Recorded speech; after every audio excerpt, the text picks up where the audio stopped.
वो उसे इस सब के बारे में किसी को भी बताने से मना कर देता है। फिर हम देखते हैं कि वो आदमी सोच रहा था कि उसका डार्क फ्यूम खाली हाथ ही वापस क्यों आ गया। तभी वहाँ जिन सिताई आ जाता है और उन दोनों में फाइट स्टार्ट हो जाती है। वैसे तो वो आदमी जिन सिताई से ज्यादा लेवल पर नहीं था, लेकिन फिर भी वो ज्यादा स्ट्रॉन्ग था। इस कारण हमें पता चलता है कि जिन सिताई इतना स्ट्रॉन्ग कभी हो ही नहीं पाया, क्योंकि उसके फादर ने 5 साल पहले उस पे एक एलेक्सर का यूज किया था, जिससे वो बिना ज्यादा मेहनत के ही यहाँ तक आ गया। अब हमें पता चलता है कि सिताई ने ही उस आदमी को वहाँ पर बुलाया था। वो उसे बताता है कि जिंग सुई के पास ही गोल्डन एलेक्सर और ड्रैगन पेंटिंग दोनों ही आ गई हैं और अब वो उस आदमी से उन्हें वापस लेने में हेल्प मांगता है। अब पहले तो वो आदमी मना कर रहा था, पर फिर गोल्डन एलेक्सर के लालच में वो हाँ कर देता है।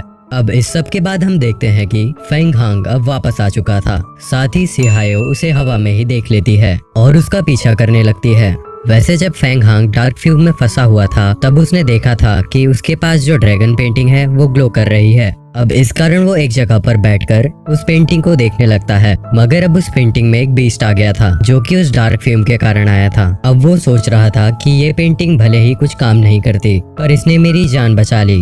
अब तभी वहाँ सियायो आ गई थी, पर किस्मत से उसने उस पेंटिंग को नहीं देखा था। मगर अब वो फेंग हांग को तंग करने लगती है, जिस पर फेंग हांग कहता है कि माना मैं थोड़ा वीक हूँ, तो क्या तुम मुझे परेशान करोगी। अब ये सुनकर सियायो उसे कहती है कि नहीं, मैं तो तुम्हें प्रोटेक्ट करना चाहती हूँ। तो फेंग हांग उससे कहता है कि तुम चिंता मत करो, मैं इतना भी कमजोर नहीं कि मैं मेरी ही रक्षा ना कर पाऊँ।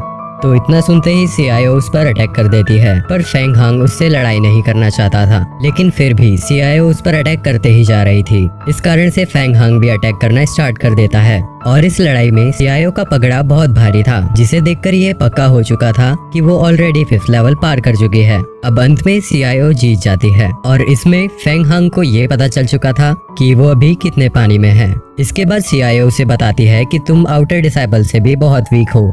इस पर फेंग हांग उससे कहने लगता है कि तुम्हें तो एग्जाम देने का मौका भी मिल गया, मुझे तो वो भी नहीं मिला। अब सियायो उसे समझाती है कि अगर तुम एग्जाम में एंटर भी कर लो तब भी तुम पास नहीं हो सकते। तो चलिए अब हम ये सब समझते हैं। देखिए, किसी भी बड़े डोजो में एंट्री लेने के लिए पहले से स्ट्रॉन्ग होना बहुत जरूरी होता है। वैसे ये हर डोजो में नहीं होता, क्योंकि ये एक बहुत बड़ा डोजो है। इस कारण यहाँ एग्जाम देनी है, जिसे पास करने वाला आउटर डिसाइपल बनता है। उसके बाद इनर डिसाइपल स्टेज आती है और लास्ट में ऑथेंटिक डिसाइपल। वैसे तो इनके भी ग्रेड होते हैं, पर ये बहुत बहुत आगे की चीज है।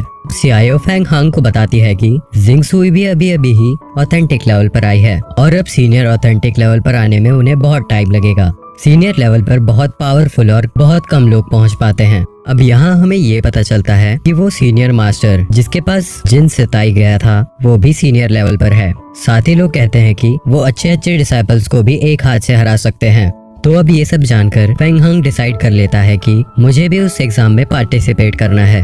और फिर रात होने पर वो फिर से अपनी ट्रेनिंग स्टार्ट कर देता है। तो अब उसे अभी स्पीड बढ़ानी थी और अब उसका नेक्स्ट लेवल, जो कि उसका 6th लेवल है, वो फिजिकल हेल्थ होने वाला है। इसमें अब वो सबसे पहले पानी में ट्रेनिंग स्टार्ट करता है, जिससे पानी की डेंसिटी की वजह से उसके मूव्स और फास्ट हो सके। साथ ही वो अलग अलग प्रकार की टेक्निक को प्रैक्टिस करता है और अंत में आखिरकार 6th लेवल पर पहुंच ही जाता है। इससे उसका फोकस बहुत ही बढ़ गया था। अब वहाँ जिंग सुई आती है, क्योंकि उन्होंने उसे ट्रेनिंग करते हुए देख लिया था। साथ ही उन्हें अब यह भी पता चल गया था कि फेंग हांग 6th लेवल पर पहुंच चुका है, इसलिए वो यहाँ उसे एग्जाम में एंट्री का पेपर देने आई थी। अब इस चीज से फेंग हांग तो बहुत ही ज्यादा खुश था और वो उस पेपर को ले लेता है और उन्हें इस सब के लिए थैंक यू कहता है। पर अब धीरे धीरे उसके लिए प्रॉब्लम बढ़ते जा रही थी, क्योंकि उसके पहले मास्टर मतलब कि बाय हाई चैन ने उससे कहा था कि तुम्हें मेरा बदला लेना है। अब अगला दिन वही दिन था जब वो एग्जाम होने वाला था। सभी लोग वहाँ 2 गार्ड्स को अपना पार्टिसिपेंट लेटर दिखा रहे थे। जब फेंग हांग की बारी आती है, तब उसे भी अंदर जाने दिया जाता है, क्योंकि उसे जिंग सुई ने भेजा था। और अब किसी भी डिसाइपल में इतनी हिम्मत नहीं थी कि उनकी बात पर आवाज उठा सके और कुछ भी कह सके। तो वो अंदर पहुंचता है। कहानी में हम आगे देखते हैं कि फेंग हांग ने उस एग्जाम को पास कर लिया था। साथ ही कुछ और डिसाइपल्स भी उस एग्जाम को पास कर चुके थे, लेकिन सिर्फ फेंग हांग ने ही लड़ाई के दौरान अपने लेवल को अपग्रेड किया था और ये चीज सबके नजर में भी आ चुकी थी। अब इसी को देखते हुए जिन सिताई सीनियर हुआ के पास जाता है, लेकिन वहाँ पर ऑलरेडी वो मास्टर मौजूद थे जिन्होंने सबसे पहले वो बीस्ट को खत्म किया था। उनका नाम हमें सेन पता चलता है।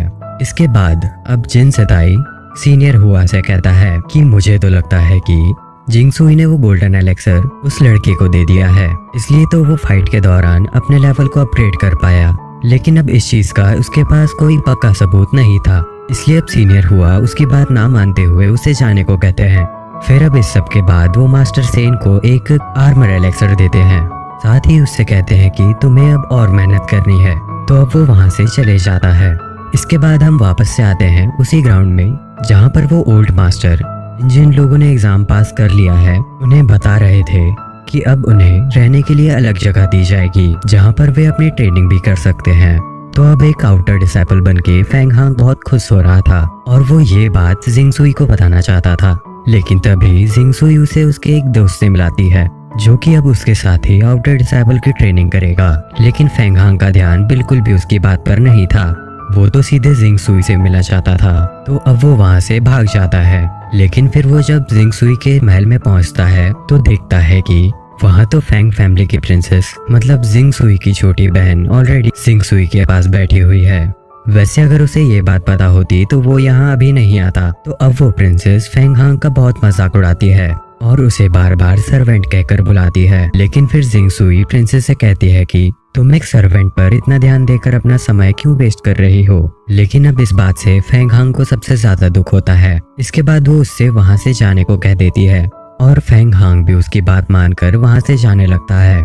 पर अब वो मन में सोचते हुए कहता है कि मैं तो बस यही बताने आया था कि मैं आउटर डिसाइपल बन गया हूँ, इस कारण मुझे अब ट्रेनिंग पर ध्यान देना होगा, इसलिए मैं यहाँ नहीं होऊंगा, तो आप अपना ख्याल रख लेना। लेकिन अब वो उदास होकर वहाँ से लौट जाता है। अब हम देखते हैं कि अब वो उस जगह पर पहुँच चुका था जहाँ पे वो रहने वाला था। वो देखता है कि वहाँ हर चीज बहुत अच्छे से जमी हुई है। उससे वो समझ जाता है कि जरूर सियाओ ने ही ये सब किया है।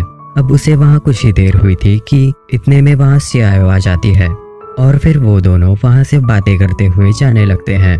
तो रास्ते में सियाओ फेंग हान से पूछने लगती है कि आखिर तुमने फाइट के बीच में अपना लेवल कैसे अपग्रेड किया, क्योंकि मैं तो तुम्हें बहुत वीक समझती थी। लेकिन तभी वो देखती है कि फाइट के दौरान फेंग हान को जो चोट आई थी वो पूरी तरह से रिकवर हो चुकी है। वो फेंग हान से पूछती है कि तुमने ये कैसे किया, पर फेंग हांग तो ये जानता था कि ये सब गोल्डन एलेक्सर की वजह से हुआ है, लेकिन वो उसे कुछ भी नहीं बता सकता था।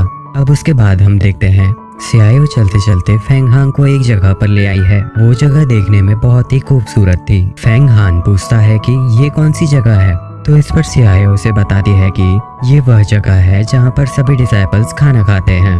इसके बाद वो फेंग हांग का हाथ पकड़कर उस जगह की हर एक चीज दिखाती है और लास्ट में वो एक जगह आकर रुकते हैं जहाँ बेंच पर एक बोट टाइप की चीज बनी हुई थी, साथ ही उसमें पानी भरा हुआ था।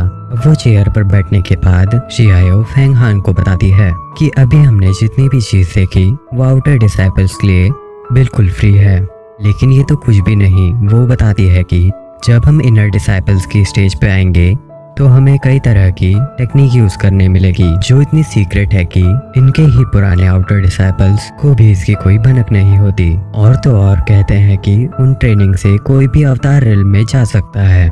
अब उसकी बात सुनकर फेंग हांग बहुत शॉक हो जाता है। फिर अब इसके बदले में सियाओ ऐसे ही फेंग हांग की फैमिली के बारे में पूछती है, जिसे सुनते ही फेंग हांग उदास होकर कहता है कि मेरे फादर मेरी तरह फेंग फैमिली के सर्वेंट थे, पर अब वो नहीं रहे। इस पर सियाओ भी सैड हो जाती है और फेंग हांग से ऐसा सवाल पूछने के लिए माफी मांगती है। फिर फेंग हांग कहता है कि कोई बात नहीं। फिर वो भी उससे उसकी फैमिली के बारे में पूछता है, तो इस पर वो सैड होते हुए कहती है कि मेरी मदर तो जब मैं छोटी थी तभी नहीं रही और उनके जाने के बाद फादर व्यापार में लग गए और उन्हें तो अब याद भी नहीं होगा कि उनकी एक बेटी भी है। उन्होंने मुझे कभी बेटी नहीं माना, मैं उनके लिए बस एक प्रिंसेस थी। अब उसको इतना सैड देखकर फेंग हांग आगे जाता है और उससे कहता है कि मेरा अभी तक कोई दोस्त नहीं था, तुम मेरी पूरी लाइफ की पहली फ्रेंड हो, इसलिए कभी तुम खुद को अकेले मत समझना। पर अब उसकी बात सुनकर सियाओ बहुत शर्मा जाती है। फिर वो दूसरी बात स्टार्ट करते हैं। आती सियाओ उसे खाना ऑर्डर करने की ट्रिक बताती है। अब वो खाना खा रहे थे तभी जिंग आ जाता है। अब वो उस बात को बताता है जो वो आउटर डिसाइपल बनने के बाद बता रहा था, पर तब फेंग हांग को जिंगसुई के पास जाना था, इसलिए वो ये बात तब सुन नहीं पाया था। अब जिंग उसे और सियाओ को बताता है कि मैंने सुना है कि हम किसी फाइट पर जाने वाले हैं और अभी हमें ट्रेनिंग की भी बहुत जरूरत है, इसलिए मैं एक लड़के को जानता हूँ वो बहुत स्ट्रांग है, बस हम उससे रिक्वेस्ट करेंगे तो वो हमें अपने साथ रख लेगा। अब सियायो तो साफ मना कर रही थी, पर फिर फेंग हांग को जिंग पर पूरा भरोसा था, इसलिए वो हाँ कर देता है। इसके बाद जब वो उस लड़के से मिलते हैं तो वो लड़का तब खाना खा रहा था। फिर जब जिंग उससे कहता है कि नौकर है, अभी सुनकर वो फेंग हांग का बहुत मजाक उड़ाने लगता है। साथ ही वो उसे बार बार सर्वेंट कहकर पुकार रहा था। अब इस कारण फेंग हांग में और उस लड़के में फाइट स्टार्ट हो जाती है। अब जैसा कि सिंह ने बताया था, उसके मुताबिक वो लड़का बहुत स्ट्रांग था। वैसे तो दोनों का लेवल यहाँ सेम 7th ही था, पर वो लड़का स्ट्रांग इसलिए है क्योंकि वो 7th लेवल के पीक पर है और हमारा हीरो अभी अभी ही 7th लेवल पर आया है। इस कारण अब वो उस लड़के से जीत नहीं पा रहा था। साथ ही अब लड़ाई के कारण उसे बहुत चोट भी आ चुकी थी। इसके बाद वो सियायो के साथ वापस उसी जगह पर चले जाता है जिसे डोजो ने आउटर डिसेबल्स के लिए दिया था। वहाँ सियायो उसे लगी चोट पर दवाई लगाती है, पर हम देखते हैं कि फेंग हांग के मन में बहुत देर से यही बात चल रही है कि उसे भी और आगे बढ़ना है और हर उससे ताकतवर बनना है जो उसे सर्वेंट की नजर से देखता है। अब इसलिए वो सियायो की मदद मांगता है क्योंकि उसे पता है कि सियायो उससे कहीं ज्यादा स्ट्रांग है। साथ ही सियायो को ऐसी टेक्निक्स आती हैं जो फेंग हांग ने देखी भी नहीं क्योंकि वो दूसरे डोजो से थी। अब सियायो साफ मना कर देती है क्योंकि वो फेंग हांग को बिल्कुल भी चोट नहीं पहुंचाना चाहती थी, पर फेंग हांग भी हार नहीं मानता और सियायो को मना ही लेता है। अब इसके बाद वो दोनों ट्रेनिंग स्टार्ट करते हैं, पर पहले दिन तो फेंग हांग सियायो को टच भी नहीं कर पा रहा था, मगर वो हार नहीं मानता। सुबह से लेकर शाम तक बिना रुके प्रैक्टिस करते रहता है। साथ ही सियायो भी उसका पूरा साथ देती है। अब आखिर कुछ दिन बाद उनकी मेहनत रंग लाती है और अब हमारा hero Feng Hong 7th level को पार कर 8वें लेवल पर कदम रख चुका है। यह 8वां लेवल सुपर पावर की तरह है। इसमें बॉडी अपने आप ही लगे चोटों को ठीक करने लगती है और इसके साथ साथ उस कल्टीवेटर की स्ट्रेंथ असीमित रूप से बढ़ जाती है। तो अब इसके साथ फेंग हांग बहुत ज्यादा स्ट्रांग हो चुका था। अब वो प्रैक्टिस करने के लिए सियायो को थैंक्स बोलता है, लेकिन इसके साथ वो उससे ज्यादा ताकतवर भी हो चुका था। तो अब वो सियायो से कहता है कि अभी तक तुमने मुझे प्रोटेक्ट किया था, लेकिन अब मेरी बारी है, अब मैं तुम्हें प्रोटेक्ट करूंगा।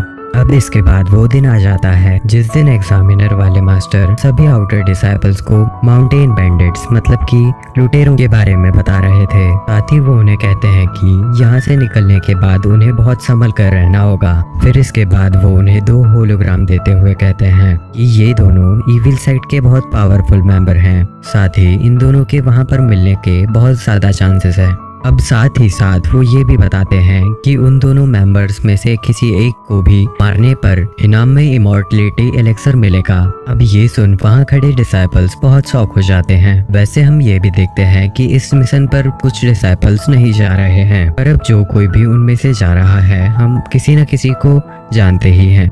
एक बार हम उनको देख लेते हैं। तो एक तो हमारा हीरो फेंग हांग जा रहा है, उसके साथ सियायो, जिंग जा रहा है। दूसरी तरफ वो लड़का जिसने फेंग हांग का मजाक उड़ाया था वो भी जा रहा है। पर हम देखते हैं कि वहाँ पर मास्टर सेन भी थे और वो भी उनके साथ जाने वाले थे और वो उन सभी डिसाइपल्स में से सबसे स्ट्रांग थे।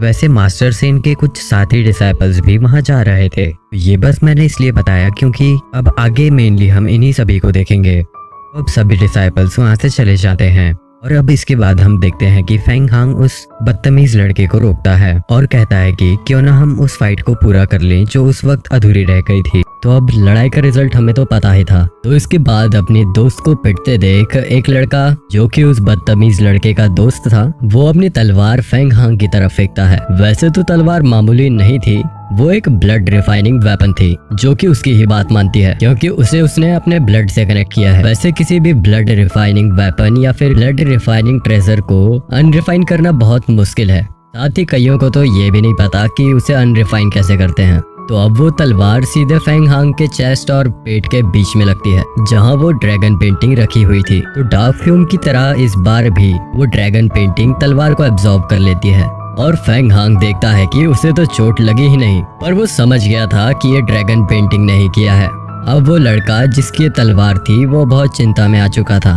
साथ ही वो बार बार फेंग हांग से रिक्वेस्ट करता है कि प्लीज मेरी तलवार मुझे वापस दे दो, मैं दोबारा कभी ऐसा नहीं करूंगा। दरअसल वो स्वॉर्ड उसके लिए बहुत जरूरी थी। तो अब फेंग हांग को समझ में नहीं आ रहा था कि वो क्या करे क्योंकि वो सच भी नहीं बता सकता। पर वो लड़का बार बार रिक्वेस्ट कर रहा था। साथ ही उस लड़के के साथ एक लड़की भी थी जो कि उस लड़के की सीनियर थी। उसे वो लड़का सीनियर मो कह के पुकार रहा था। तो अब वो भी फेंगांग से यही कहती है कि इसे माफ कर दो और वो तलवार इसे वापस